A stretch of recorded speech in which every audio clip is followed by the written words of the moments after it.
Je tiens à vous adresser mes meilleurs vœux pour 2024.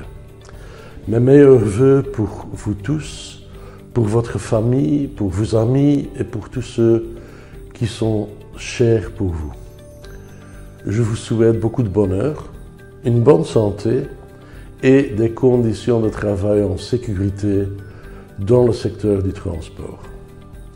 2024 sera une année cruciale pour les travailleurs du transport, puisque en juin, nous avons des élections pour le Parlement européen.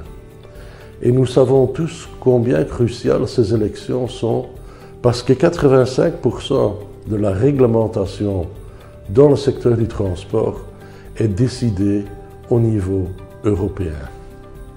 Et nous savons tous qu'il est très dangereux ce qui se passe actuellement dans beaucoup de pays, des pays membres de l'Union européenne.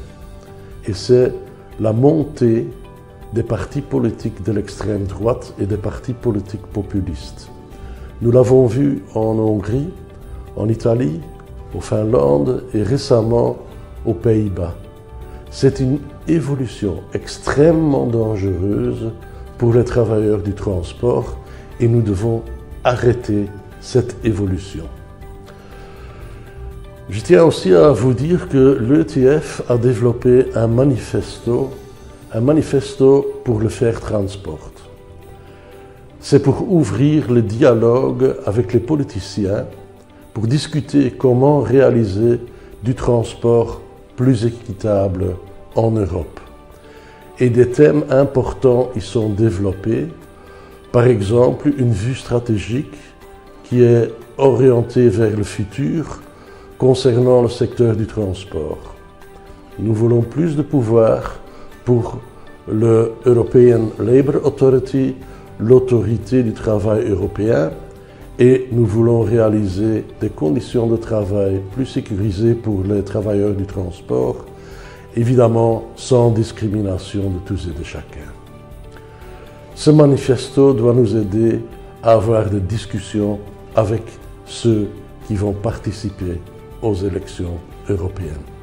Et nous devons être très motivés pour cela, parce que notre action européenne, notre action syndicale européenne a obtenu des résultats.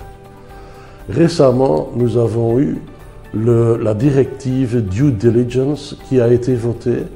C'est un accord entre le Parlement européen et les États membres.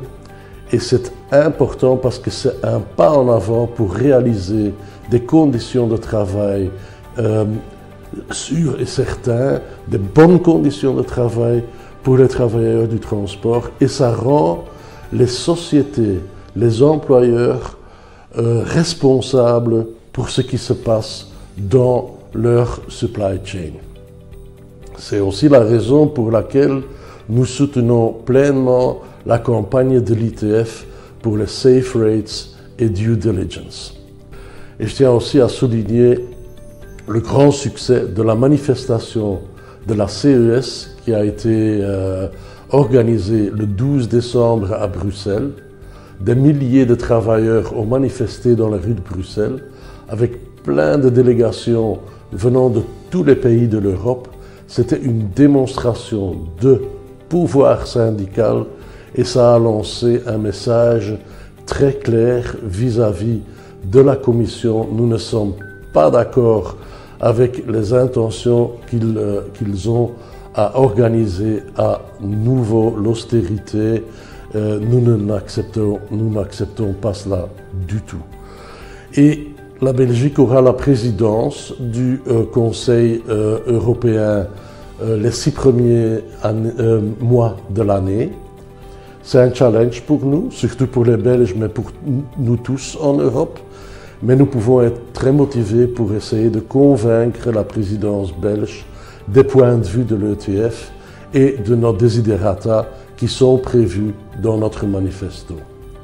Les succès que nous avons obtenus avec nos actions, due diligence, la manifestation, doivent nous motiver à être encore plus actifs au niveau international. De toute façon, c'est ce qui me motive pour rester et pour être encore plus actif au niveau syndical international. Mais évidemment, tout d'abord, je vous adresse mes salutations, mes meilleurs vœux pour l'année 2024. Parce que, ensemble, nous sommes plus forts.